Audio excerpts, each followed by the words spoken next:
મારું નામ મીનાક્ષી છે. લગ્ન પછી મારી જિંદગી ખૂબ જ ખુશહાલ પસાર થઈ રહી હતી, પરંતુ લગ્નના પૂરા 1 વર્ષ પછી જ મારા પતિનું મૃત્યુ થઈ ગયું. મારી સાસુએ કહ્યું કે ઘરમાં મારી પરણેલી દીકરી અને તેનો પતિ આવી રહ્યા છે, તારે તેમનું ખૂબ ધ્યાન રાખવાનું છે. હું મારી નણંદ અને તેના પતિની દરેક રીતે સેવા કરી રહી હતી. મારો નણંદોય ખૂબ જ આઝાદ વિચારોનો હતો. તેણે મારી ઇજ્જત ખરાબ કરી દીધી અને મારી સાસુને કહ્યું કે મેં તો ભાભી સાથે કંઈ પણ નથી કર્યું, અમારા પર આક્ષેપ લગાવી રહી છે. મારી સાસુએ મારી વાત પર વિશ્વાસ ન કર્યો, પરંતુ જૂઠ તો મારો નણંદોય બોલી રહ્યો હતો. મારી સાસુએ મને ધક્કા મારીને ઘરની બહાર કાઢી મૂકી. હું મારા પતિના જૂના ગામ પાછી આવી ગઈ. હું ત્યાં રડતી રહી, ઉપરવાળા પાસે ન્યાય માંગતી રહી. એક રાત્રે જ્યારે હું પાણી પીવા માટે ઉઠી તો અચાનક પાણીનો માટલો મારા હાથમાંથી પડીને જમીન પર છૂટી ગયો. જેવી મારી નજરે તૂટેલા માટલા પર ગઈ તો મારા પગ નીચેથી જમીન સરકી ગઈ, કારણ કે ત્યાં તો પાણીની જગ્યાએ મારું આ દુનિયામાં કોઈ નહોતું. હું અનાથ હતી, બેસહારા હતી. મારા મામાએ મને ઉછેરીને મોટી કરી. તેમણે એટલા માટે જ મારો ઉછેર કર્યો કે જ્યારે હું જવાન થઈ જઈશ ત્યારે તેઓ મારા લગ્ન કોઈ વૃદ્ધ કે કોઈ એવા જરૂરિયાતમંદ માણસ સાથે કરાવી દેશે જે પૈસાના બદલામાં મન પોતાના ઘરે લઈ જાય. અને મારી સાથે થયું પણ કંઈક એવું જ હતું. મારા લગ્ન એક મોટી ઉંમરના માણસ સાથે થયા. તે મારાથી ઉંમરમાં પૂરા 10 વર્ષ મોટા. તેમની પહેલી પત્નીથી તેમના છૂટાછેડા થઈ ચૂક્યા હતા અને હવે સાસુને ઘરના કામકાજ માટે એક નોકરાણી જોઈતી હતી. મામાજીએ જેમ તેમ કરીને મારા લગ્ન કરાવી દીધા. હું જ્યારે લગ્ન કરીને મારી સાસરીમાં આવી તો ત્યાંનું વાતાવરણ ખૂબ જ વધારે અલગ હતું. મારી સાસુએ લગ્નની પહેલી રાત્રે જ મને કહી દીધું કે હું તને પૈસાથી ખરીદીને લાવી છું. અહીં વધારે નખરા બતાવવાની કોશિશ ન કરતી. હું ડરેલી સહેમેલી બેઠી હતી. મારી ઉંમર હજી માત્ર 20 વર્ષની હતી. હું વધારે કંઈ જાણતી પણ નહોતી. જ્યારે મારા પતિ સંદીપ મારા રૂમમાં આવ્યા અને તેમણે મારો સહેમેલો ચહેરો જોયો તો તેઓ બોલ્યા કે તું ડરી કેમ રહી છે?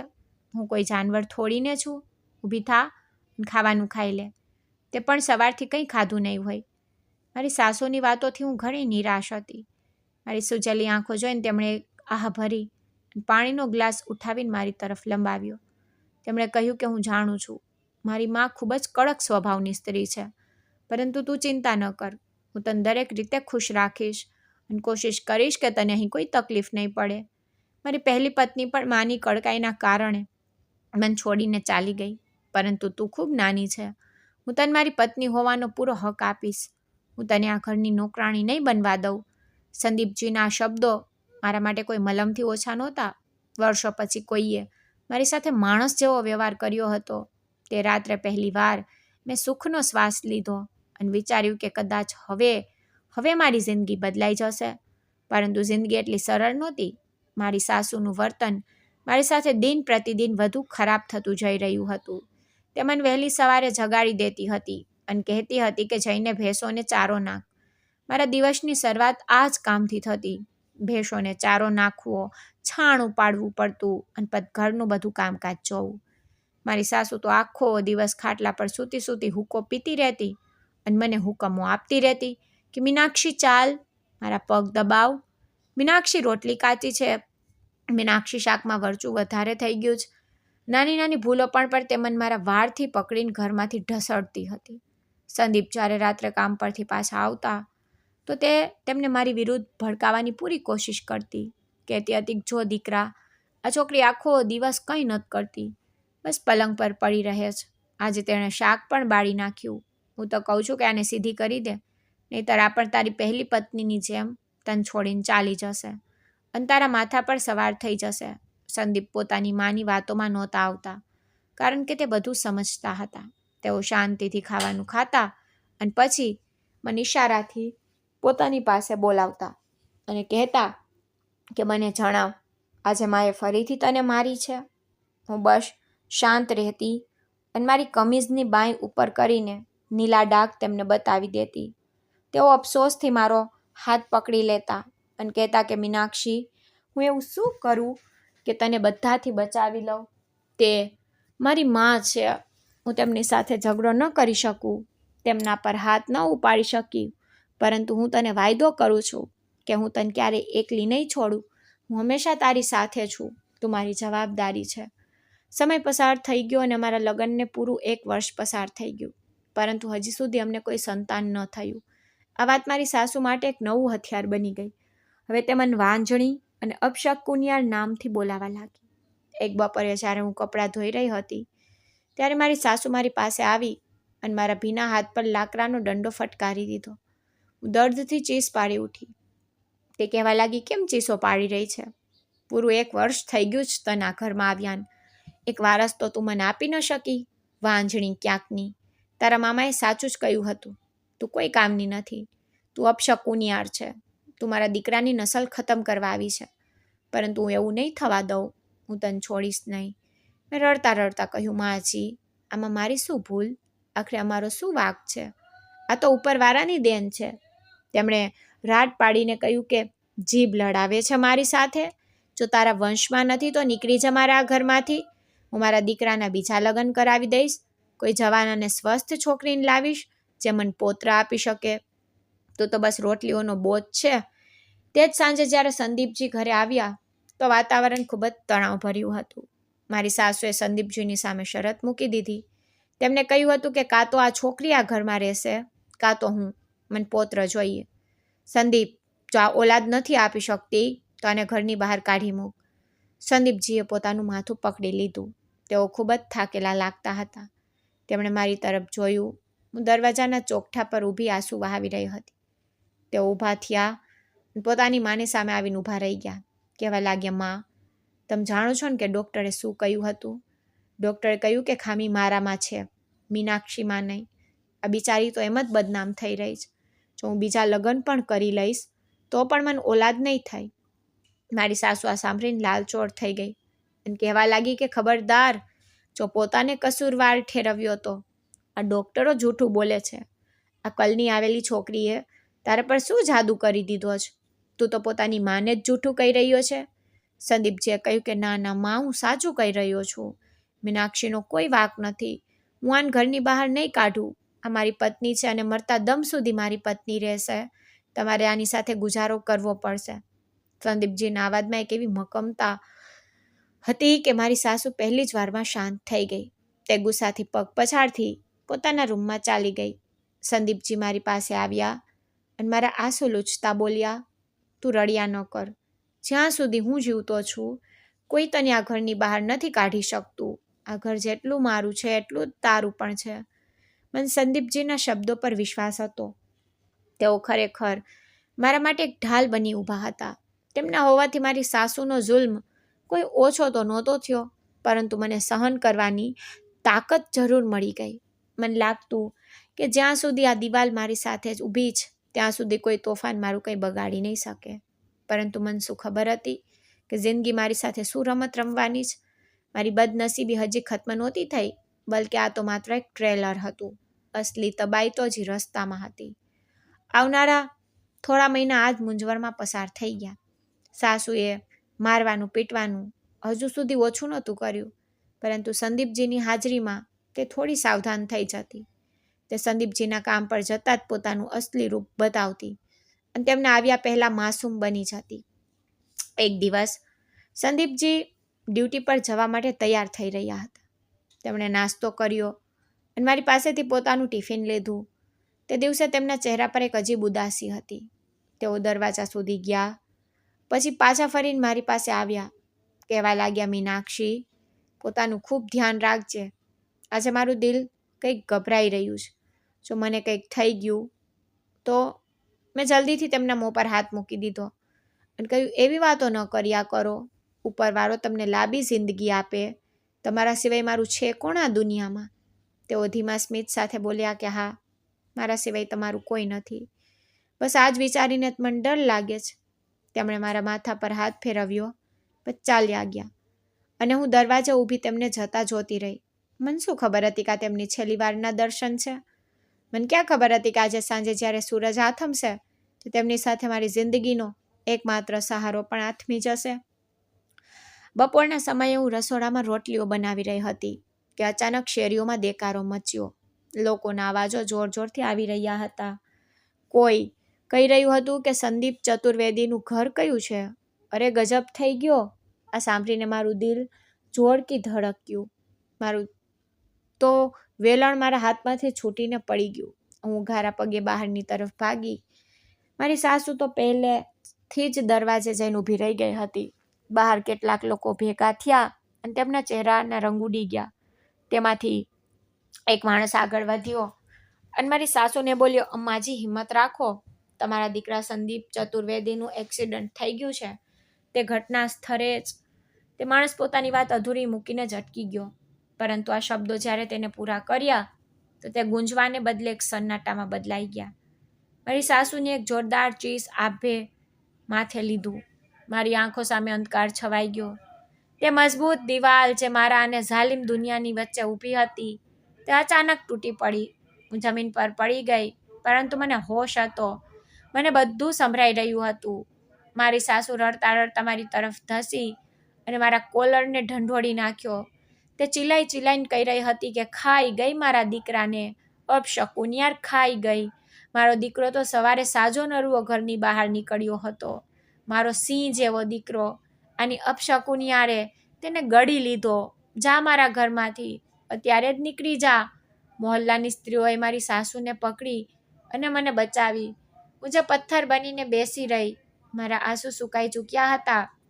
સંદીપજીના શબ્દો મારા કાનમાં ગુંજી રહ્યા હતા કે જ્યાં સુધી હું જીવતો છું હું તારી સાથે રહીશ. પરંતુ હવે તેઓ જીવતા નહોતા. મારું શું થશે? આ સવાલ મારી સામે એક ભયાનક દિવાલની જેમ ઊભો હતો. સંદીપજીના જવા સાથે જ મારી ખુશીઓ પણ જઈ ચૂકી હતી. ઘરમાં તો માતમ છવાયેલો હતો, પરંતુ મારી સાસુ રડી રડીને મને કોસી રહી હતી. કહી રહી હતી કે મારો એકનો એક દીકરો હતો, હવે શું થશે? મને છોડીને ચાલ્યો ગયો. સંદીપજી મારી સાસુના એક જ દીકરા હતા. તેમની એક નાની બહેન પણ હતી, જેના લગ્ન દેહરાદૂનમાં થયા હતા. ભાઈના અચાનક મોતના સમાચાર સાંભળીને તે પણ ઘરે આવી ગઈ. તેનો પતિ આવ્યો નહોતો. તે પણ મને પોતાની માની સાથે સાથે ભરુબુલું કહી રહી હતી અને ચિલાઈને રડી રહી હતી કે મારો ભાઈ ચાલ્યો ગયો, હવે મારી માનું શું થશે? તે બંને મા દીકરીની આ કરુણ વિનંતી મોહલ્લાનું દિલ દહેલાવી રહી હતી. તે વારંવાર પોતાની છાતી પર થપ્પડ મારતી અને મારી તરફ ઇશારો કરી લોકોને બતાવીને કહેતી કે જોઈ લો, આ કાર્ડ મૂકીને મારા હસતા રમતા ઘરને ખાઈ ગઈ છે આ અપશકુન યાર. મારા દીકરાના માથા પર સવાર હતી ત્યારે તો તે મને છોડીને ચાલ્યો ગયો. સ્ત્રીઓ મારી સાસુ અને નણંદને આશ્વાસન આપતી રહી અને પાણીનો ગ્લાસ આપતી રહી, પરંતુ મારી સાસુની આંખોમાં આંસુ ઓછા અને મારા માટે નફરત વધારે હતી. કોઈ મને આશ્વાસન આપતું નહોતું. હું તો સફેદ સાડી પહેરીને એક તરફ બેઠી હતી. મારી આંખોમાંથી આંસુ નીકળી રહ્યા હતા, પરંતુ ગળામાંથી અવાજ નીકળી રહ્યો નહોતો. મને હજી સુધી વિશ્વાસ નહોતો થઈ રહ્યો કે તે માણસ જે મને દરેક તકલીફથી બચાવતો હતો હવે મને છોડીને ચાલ્યો ગયો છે. મારા પતિના મોતના બીજા દિવસે સંદીપજીની સાથે કામ કરવાવાળા કેટલાક લોકો મારા ઘરે આવ્યા. તેમના જૂના સાથીઓ જે અફસોસ કરવા અને ઓફિસની કેટલીક કાર્યવાહી માટે આવ્યા હતા. તેમાંથી એક માણસે એક ફાઇલ કાઢી અને બોલ્યા, માજી, સંદીપ ખૂબ ઈમાનદાર અને મહેનતુ માણસ હતો.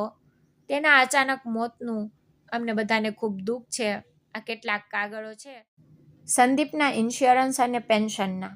આના પર કાનૂની રીતે તેની વિધવા એટલે કે ભાભીનો હક છે. આ સાંભળતા જ મારી સાસુના કાન ઊભા થઈ ગયા. તે જે અત્યાર સુધી રડી રડીને પોતાની હાલત ખરાબ કરી બેઠી હતી, એકદમ ટટ્ટાર થઈને બેસી ગઈ અને બોલી, કેવી પેન્શન? કેવો હક? આ છોકરી તો અભણ જાહિલ છે. આને શું ખબર કાગળોની? સંદીપ મારો દીકરો હતો અને આ ઘરની મોટી હું છું. તમે આ કાગળો અને પૈસા મને આપી દો, હું પોતે સંભાળી લઈશ. તે માણસે અચકાતા મારી તરફ જોયું. હું માથું નમાવીને બેઠી હતી. મારા અંદર એટલી હિંમત નહોતી કે પોતાની સાસુ સામે બોલી શકું, પરંતુ તે માણસે કહ્યું કે માજી, કાનૂન મુજબ આના પર સંદીપની વિધવાની સહી જરૂરી છે. તે માણસે નરમ દિલથી મારી સાસુને સમજાવવાની કોશિશ કરી હતી, પરંતુ તેમણે મારી તરફ ઘૂરીને જોયું અને દાંત કચકચાવતા બોલી, મીનાક્ષી, અહીં આવ, આ કાગળો પર અંગૂઠો લગાવ અને ખબરદાર, જો વધારે હોશિયારી બતાવવાની કોશિશ પણ કરી છે તો. મેં ધ્રુજતા હાથે અંગૂઠો લગાવી દીધો. તે માણસ અફસોસ ભરેલી નજરોથી મને જોતો રહ્યો અને પછી એક પરબીડિયું મારી સાસુના હાથમાં આપીને ચાલ્યો ગયો. જેવા તે લોકો ગયા મારી સાસુએ તે લિફાફો અને કાગળો પોતાના કબજામાં લઈ લીધા. કહેવા લાગી કે આ મારા દીકરાની લોહી પરસેવાની કમાણી છે. તારા હાથમાં આપી દઈશ તો તું તારા પિયરમાં લૂંટાવી દઈશ. આજ પછી પેન્શનના જે પણ પૈસા આવશે તે હું વસૂલ કરીશ.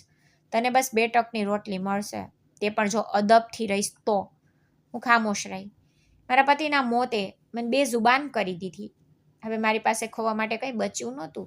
સંદીપજીનું પેન્શન બંધાઈ ગયું અને દર મહિને એક નક્કી રકમ આવતી, પરંતુ મને તેમાંથી 1 રૂપિયો પણ નસીબ નહોતો થતો. દિવસો પસાર થતા જતા હતા અને મારી સાસુનું વર્તન ખરાબથી પણ વધુ ખરાબ થતું ગયું. હવે તો ઘરનું કામકાજ કરવા છતાં પણ મને પેટ ભરીને ખાવાનું પણ મળતું નહોતું. એક રાત્રે હું ભૂખથી બેહાલ હતી અને રસોડામાં જઈને વધેલી રોટલી શોધી રહી હતી. અચાનક મારી સાસુ ત્યાં આવી ગઈ અને ચીલાવા લાગી, ચોર ક્યાંકની, હવે તું ચોરી પર ઉતરી આવી જ? મેં તને ના પાડી હતી ને કે મને પૂછ્યા વગર ખાવાને હાથ ન લગાડતી. મેં કહ્યું, માજી, ગઈકાલ રાતથી હું ભૂખી છું. કામ કરીને ટાટિયા જવાબ આપી રહ્યા છે. થોડું ખાવાની આપવી દો, ઉપરવાળો તમારું ભલું કરશે. મેં તેમને વિનતી ભરેલા અંદાજમાં કહ્યું. સાસુએ મારા હાથમાંથી રોટલીનો ટુકડો છીનવી લીધો અને તેને કચરા પેટીમાં ફેંકી દીધો. કહેવા લાગી, આ કૂતરાને નાખી દઈશ, પરંતુ તને નહીં આપું. મફતની રોટલીઓ તોડવાની આદત થઈ ગઈ છે તને. આખો દિવસ અપશકુનિયાર મોં લઈને ફરતી રહે છે. એટલામાં જ મારી નણંદ પણ બગાસું ખાતી ત્યાં આવી ગઈ. પોતાની માને બોલી, મમ્મી, રાત્રે આ શું દેકારો મચાવ્યો છે?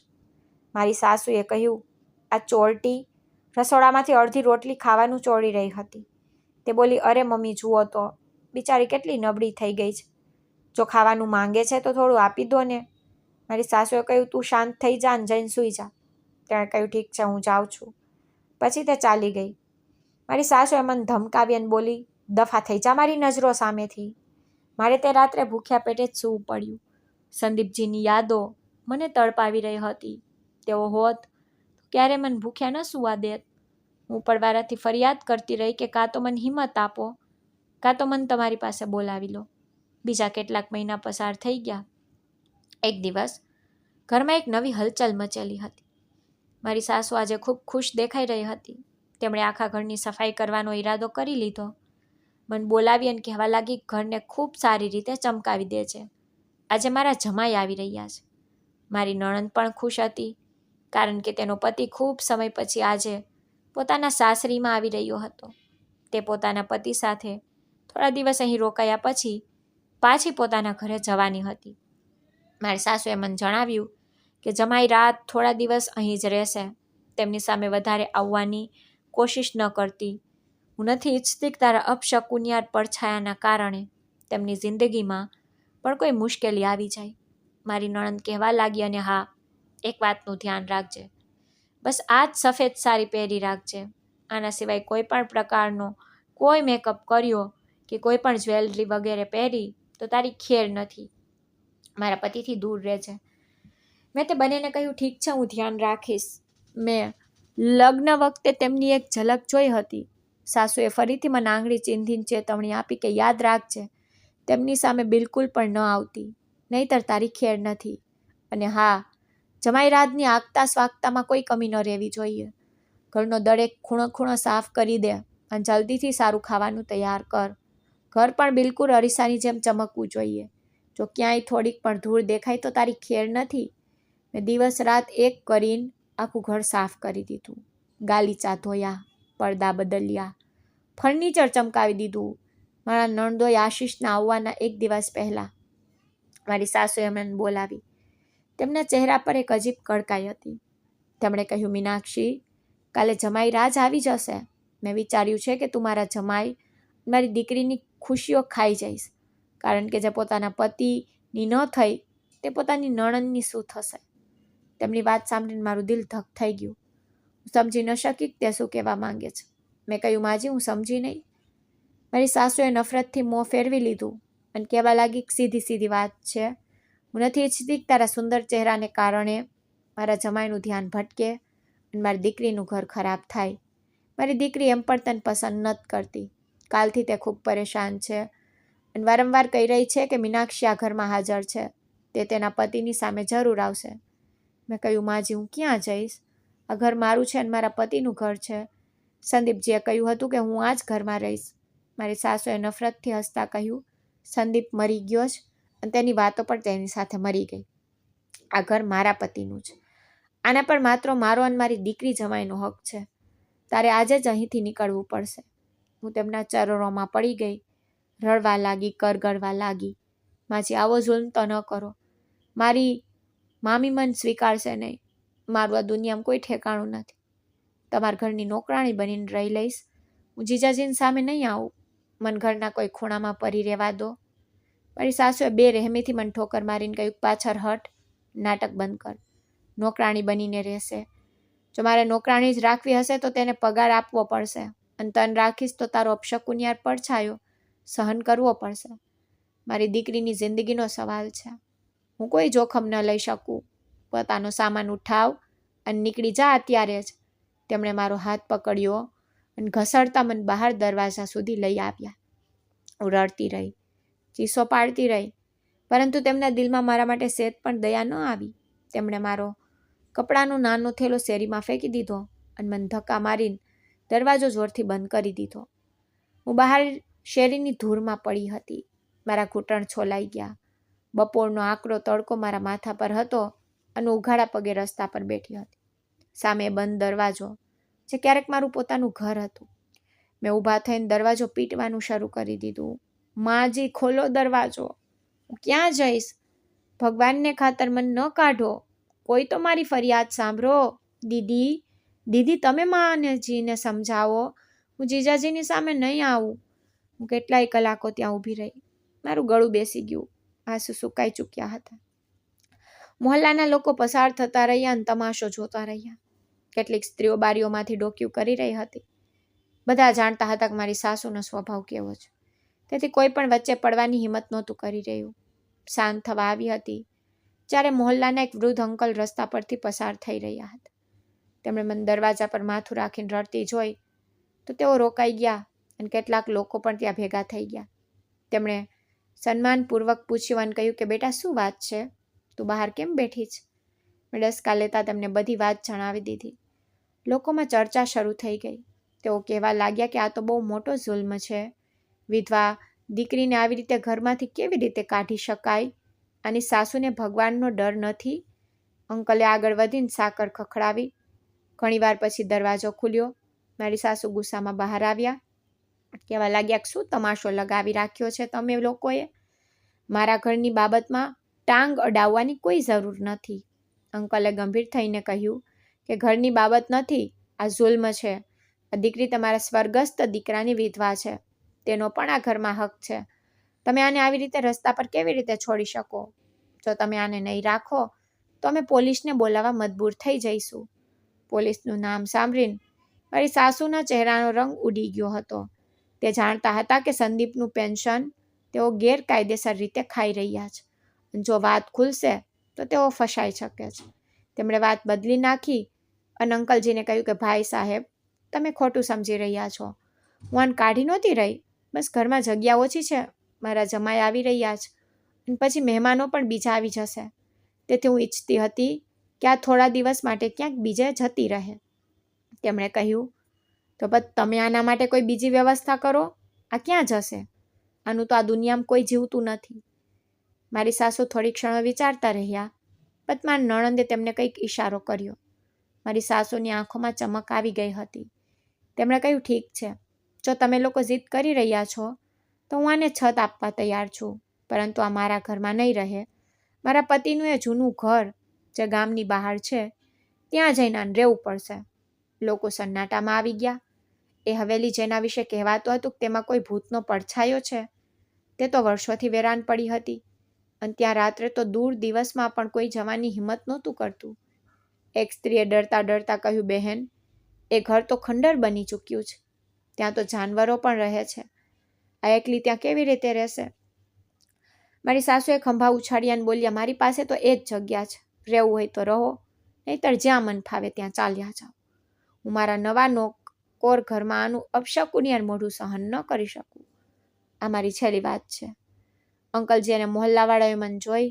તેમની નજરમાં સહાનુભૂતિ તો હતી, પરંતુ તેઓ પણ મારી સાસુ સાથે વધારે દલીલ કરવા નહોતા ઈચ્છતા. મારી પાસે કોઈ બીજો રસ્તો નહોતો. મામાજીના ઘરે પાછા જવાનો મતલબ મોતને આમંત્રણ આપવું, અને રસ્તા પર રહેવાનો મતલબ ઇજ્જતનું મોત. મેં આંસુ લૂછ્યા અને ધીમા અવાજે કહ્યું કે મને મંજૂર છે, હું ત્યાં જ રહી લઈશ. મારી સાસુના હોઠ પર એક જુલ્મ ભરેલું સ્મિત આવી ગયું. તેમણે કહ્યું, બહુ સારું, અત્યારે જ ચાલ મારી સાથે, હું તને ત્યાં છોડી આવું. પછી ન કહેતી કે મેં ઠેકાણું ન આપ્યું. તેમણે મારો હાથ પકડ્યો અને મને લઈને ગામની બહારની તરફ ચાલવા લાગી. સાંજનો અંધકાર ઘેરો થઈ રહ્યો હતો. આપણે વસ્તીથી ઘણું દૂર નીકળી ગયા. રસ્તામાં લોકો અમને ફરી ફરીને જોઈ રહ્યા હતા, પરંતુ કોઈ મદદ માટે આગળ ન આવ્યું. થોડી વાર પછી અમે આ મકાનની સામે ઊભા હતા. આ એક જૂની ઇમારત હતી, ઊંચી ઊંચી દિવાલો, જે જગ્યાએ જગ્યાએથી તૂટેલી, લાકડાનો ભારે દરવાજો, જે એક તરફ નમેલો, અને તેની ચારેય તરફ ઉગી નીકળેલી ઝાડીઓ તેની વેરાનીની સાક્ષી પૂરી રહી હતી. મારી સાસુએ દરવાજાને ધક્કો માર્યો. તે કરકરાટ અવાજ સાથે ખુલી ગયો. અંદરથી ચામચીડિયાના ઉડવાનો અવાજ આવ્યો અને એક વિચિત્ર દુર્ગંધ મારા નાક સાથે અથડાઈ. તેમણે કહ્યું, આ રહ્યો તારો મહેલ, હવે તું અહીં જ રહે ને જલસા કર. તેમણે મને અંદર ધક્કો માર્યો. હું લથડાઈને આંગણામાં પડી. ત્યાં ચારે તરફ સૂકા પાંદડા અને કાટમાર વિખરાયેલો હતો. તેમણે કહ્યું, અને સાંભળ, મારા ઘર તરફ ડોકિયું કરવાની જરૂર નથી. સંદીપનું પેન્શન મને મળતું રહેશે તો હું દર મહિને એકવાર તને રાશન મોકલાવી દઈશ. જો વધારે જીપ ચલાવી તો તે પણ બંધ કરી દઈશ. તેમણે આ કહ્યું અને પલટીને ચાલ્યા ગયા. મેં તો ઊભા થઈને તેમને રોકવા ઈચ્છ્યા. માજી, મને અહીં એકલા ડર લાગે છે, અહીં કોઈ નથી. તેઓ રોકાયા નહીં. તેમણે જતાં જતાં બસ એટલું જ કહ્યું કે હવે તારું આ દુનિયામાં કોઈ નથી. ડરવાની આદત પાડી લે. તેઓ અંધારામાં ક્યાંક ગાયબ થઈ ગયા અને હું આ વેરાન અને ખતરનાક ઘરના આંગણામાં એકલી ઊભી રહી ગઈ. પવનથી દરવાજા ખખડી રહ્યા હતા અને એવું લાગતું હતું કે દિવાલોમાંથી કોઈ મને જોઈ રહ્યું છે. રાતનો અંધકાર ફેલાઈ ચૂક્યો હતો અને આ વેરાન હવેલીની શાંતિ મારા દિલના ધબકારાને વધુ તેજ કરી રહી હતી. ચારે તરફ ઊંચી ઊંચી દિવાલો હતી, જે જગ્યાએ જગ્યાએ તૂટેલી, અને તેમાંથી આકાશનો કારો શાહી જેવો રંગ દેખાઈ રહ્યો હતો. પવન જ્યારે તૂટેલી દિવાલોના કાણામાંથી પસાર થતો ત્યારે એવો સણસણાટ અવાજ પેદા થતો જાણે કોઈ રડી રહ્યું હોય. હું આંગણાની બરાબર વચ્ચે ઊભી હતી અને મારા પગ ખૂબ ભારે થઈ ગયા. મેં ડરતા ડરતા એક જૂની દિવાલનો સહારો લીધો અને ત્યાં જ જમીન પર બેસી ગઈ. મારા મગજમાં બાળપણની બધી વાર્તાઓ ઘૂમી રહી હતી, જે મારા પિતાજી મને સંભળાવતા હતા, કે આવા વેરાન ઘરોમાં ભૂત પ્રેતની અસર હોય છે. પરંતુ પછી મને મારી સાસુનો ચહેરો યાદ આવ્યો તો મને લાગ્યું કે માણસોનો જુલ્મ ભૂત પ્રેતના ડર કરતાં પણ ક્યાંય વધુ ભયાનક હોય છે.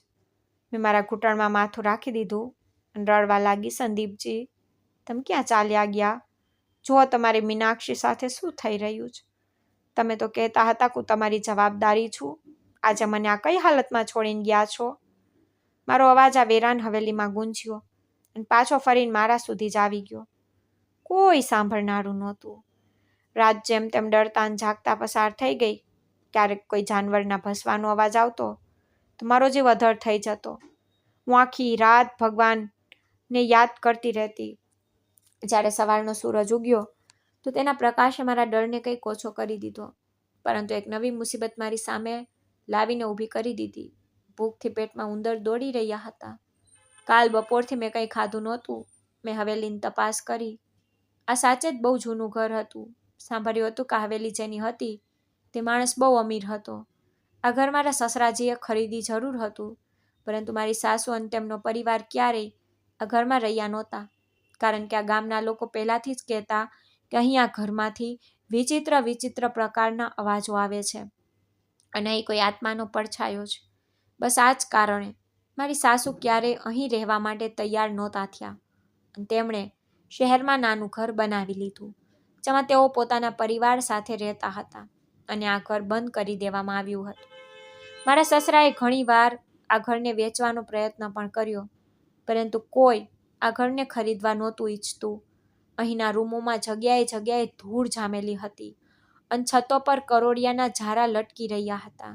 એક રૂમમાં મને કેટલીક તૂટેલી ખાટલીઓ અને એક જૂનું લાકડાનું ટેબલ નજર પડ્યું, ટેબલ પર માટી જામેલી હતી અને પાસે જ એક ખૂણામાં માટીના કેટલાક વાસણો અને એક જૂનો જગ પડેલો હતો. કદાચ આ એ લોકોનો સામાન હતો જે વર્ષો પહેલાં અહીં રહેતા. મેં વિચાર્યું કે હાથ પર હાથ ધરીને બેસે રહેવાથી કંઈ નહીં થાય. જો જીવતા રહેવું હશે તો પેટની આગ ઠારવી જ પડશે. મારી સાસુએ કહ્યું હતું તેઓ રાશન મોકલાવી દેશે, પરંતુ હું જાણતી હતી કે તેમની વાત પર વિશ્વાસ કરવો એ મૂર્ખામી જ. મારે પોતે જ કંઈક કરવું પડશે. મારો દુપટ્ટો સરખો કર્યો અને હિંમત ભેગી કરીને હવેલીમાંથી બહાર નીકળી. ગામની ગલીઓ જાગી ચૂકી હતી. હું જે ગલીમાંથી પસાર થતી, લોકો મને ફરી ફરીને જોતા. સ્ત્રીઓ ચર્ચા કરતી, અરે આ તો એ જ છે ને જે રહસ્યમય ભૂતિયા હવેલીમાં રહે છે. અને સાસુએ આને ઘરમાંથી કાઢી મૂકી. હા, પણ સાંભળ્યું છે કે આપ શકુનિયાળ છે, પતિને ખાઈ ગઈ. આના માટે તો એ હવેલી જ બરાબર છે. તેમની વાતો પર મારા કાન બંધ કરી દીધા. હું ચાલતી ચાલતી એક મોટા ઘરના દરવાજે પહોંચી. આ સરદારજીનું ઘર લાગતું હતું. મેં દરવાજો ખખડાવ્યો. એક મોટી ઉંમરની નોકરાણી બહાર આવી. કહેવા લાગી, શું જોઈએ? કંઈ માંગવા આવી છે કે શું? આગળ આવી જા, મેં કહ્યું. હું કંઈ માંગવા નથી આવી, મને કામ જોઈએ છે.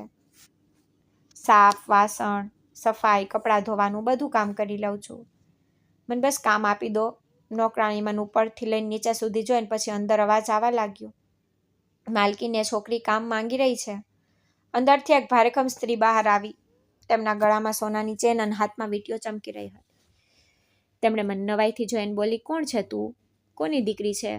મેં નજર ઝુકાવી દીધી અને જવાબ આપ્યો કે મારું નામ મીનાક્ષી છે.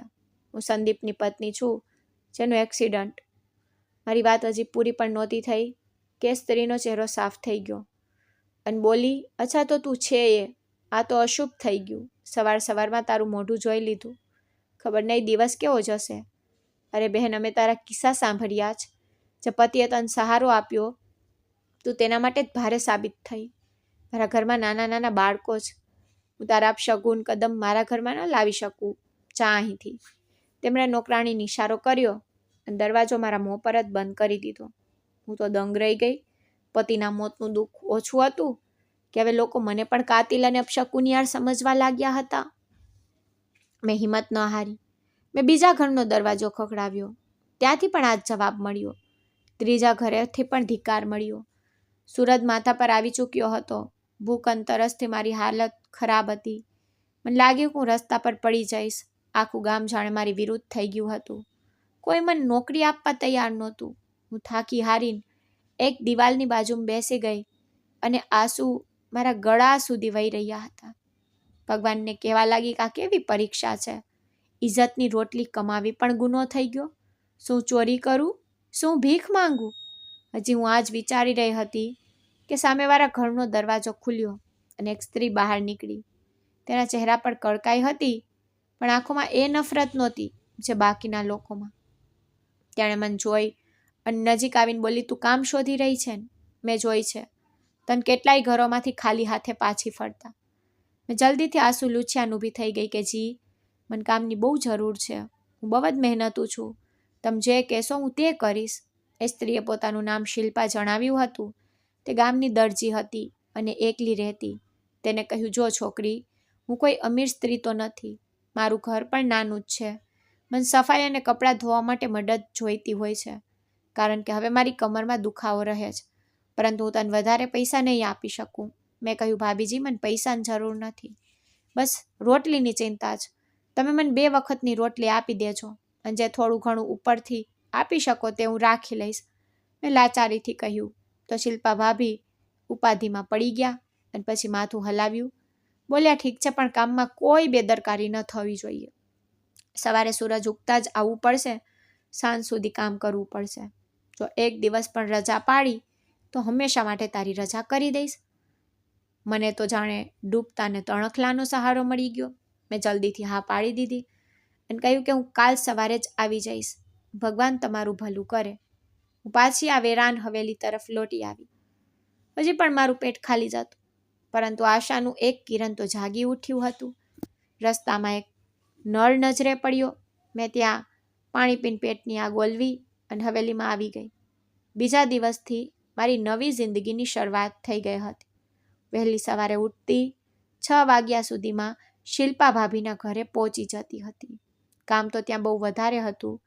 તે મારી પાસે આખા ઘરની સાફ સફાઈ કરાવતી, કપડાનો ઢગલો કરી દેતી અને પોતે મશીન પર સિલાઈ કરતી રહેતી. બપોર તે મને રાતની વધેલી રોટલી નથાણું આપી દેતી હતી. મારા માટે રોટલી કોઈ 56 ભોગથી ઓછી નહોતી. હું તે ખાઈ લેતી, ભગવાનના શુકર અદા કરતી. દિવસો અઠવાડિયામાં અને અઠવાડિયા મહિનાઓમાં બદલાવા લાગ્યા. એ દરમિયાન મારી સાસુએ એકવાર પલટીને પણ મારી ખબર નહોતી લીધી. મેં પણ તેમનાથી આશા છોડી દીધી. શિલ્પા ભાભીનું વર્તન પણ કંઈ નરમ નહોતું. તે કામમાં જરાક પણ ભૂલ થાય તો મને કડક સંભળાવી દેતી. મીનાક્ષી, મારી સાડી સરખી રીતે ન ધોઈ. સાબુના પૈસા શું હું બગાડવા માટે આપું છું?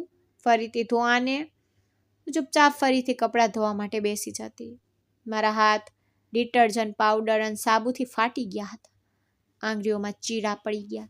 જેમાં સાબુ લાગતો તો જીવ નકળી જતો. પરંતુ હું ઉફ સુધા નહોતી કરતી. હું જાણતી જો આ નોકરી ગઈ તો ભૂખી મરી જઈશ. સાંજે જ્યારે હું પાછી મારી હવેલીમાં આવતી તો મારું આખું શરીર તૂટી રહ્યું હોય તેમ દુખતું. પરંતુ વિચિત્ર વાત એ હતી કે વેરાન અને ડણામણું ઘર હવે મને પોતાનું લાગવા માંડ્યું હતું.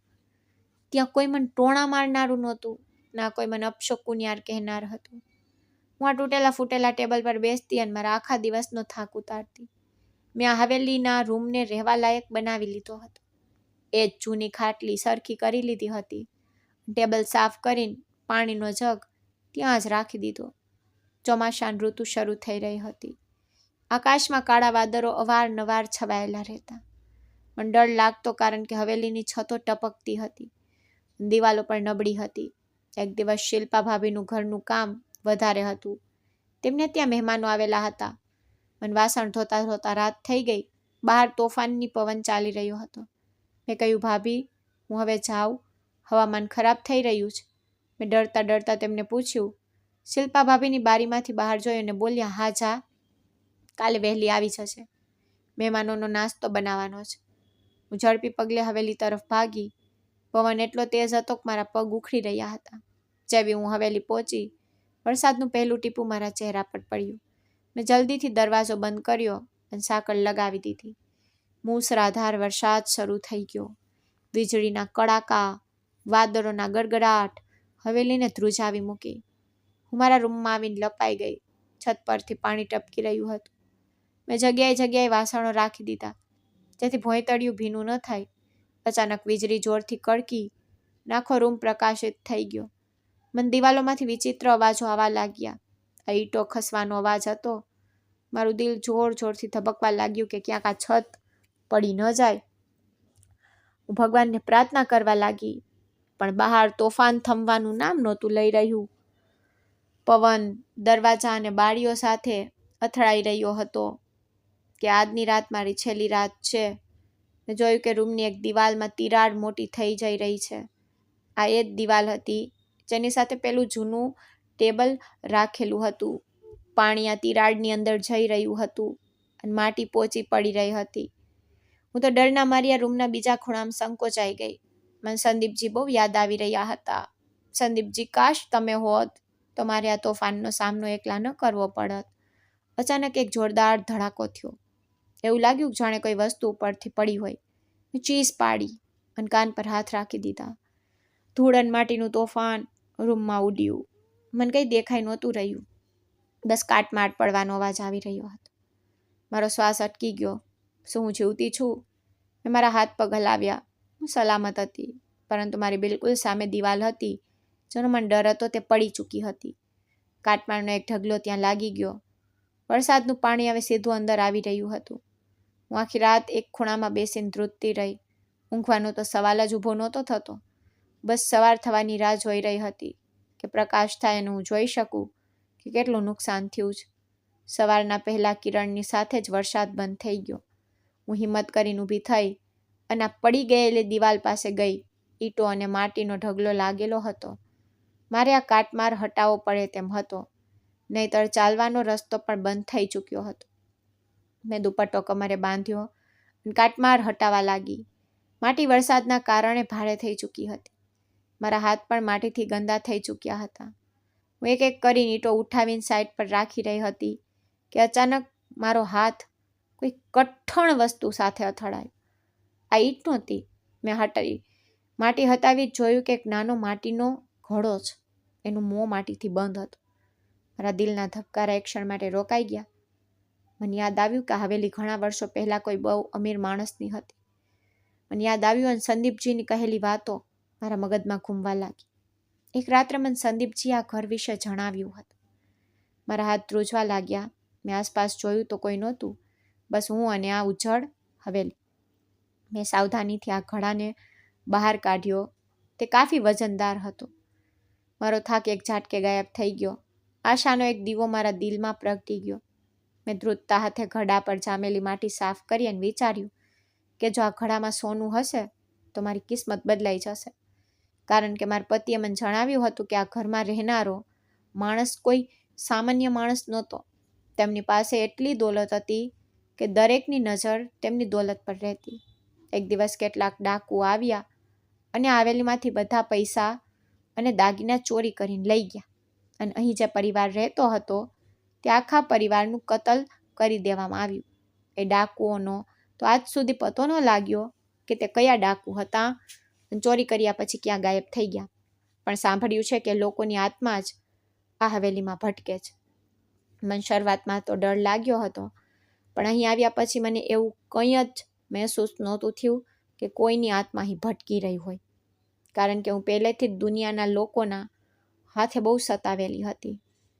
હવે મને કોઈની આત્મા શું પરેશાન કરી શકવાની હતી. મને લાગ્યું કે બની શકે એ લોકોએ પોતાની થોડી દોલત પોતાના જ ઘરમાં ક્યાંક છુપાવી દીધી હોય. મેં વિચાર્યું કે જો આ ઘડામાં સોનું કે પૈસા હશે તો મારી કિસ્મત બદલાઈ જશે. મારે કોઈની આગળ હાથ ફેલાવાની જરૂર નહીં પડે. લોકોના મેણા ટોણા નહીં સાંભળવા પડે. મારે શિલ્પા ભાભીના ઘરે કામ નહીં કરવું પડે. પણ પછી એક ડર દિલમાં આવ્યો કે જો આમાં કંઈક બીજું નીકળ્યું તો મારું શું થશે. મેં ઊંડો શ્વાસ લીધો અને ઘડાને બંને હાથમાં પકડી લીધો. મારું ભવિષ્ય આ ઘડાની અંદર બંધ હતું. તેને લઈને હું અંજવાળામાં આવી જેથી જોઈ શકું કે મારી કિસ્મતમાં શું લખ્યું છે. મારા હાથ ધ્રુજી રહ્યા હતા અને દિલના ધબકારા કાનમાં હથોડાની જેમ વાગી રહ્યા હતા. માટીથી લથપથે ઘડો મારી સામે હતો. મેં ઊંડો શ્વાસ લીધો અને ધ્રુજતા હાથે તેના મોં પર લાગેલી માટીની સીલ તોડવાની કોશિશ કરી.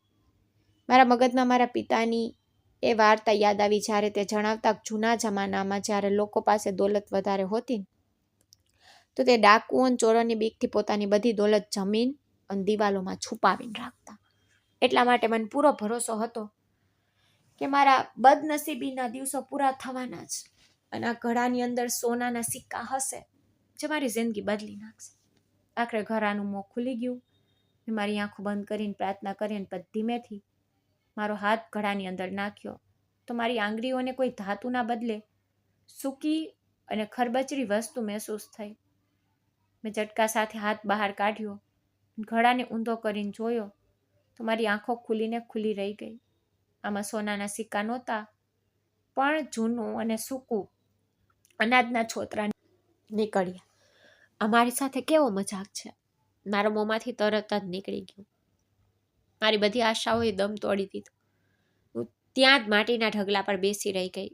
મારી આંખોમાંથી આંસુ નીકળી રહ્યા હતા. મને મારી કિસ્મત પર હસવું આવવા લાગ્યું. હું કેટલી મૂર્ખ છું જે સપના જોઈ રહી હતી. મીનાક્ષી, તારી કિસ્મતમાં સોનું ક્યાં? તારી કિસ્મતમાં તો બસ માટી અને ધૂળ છે.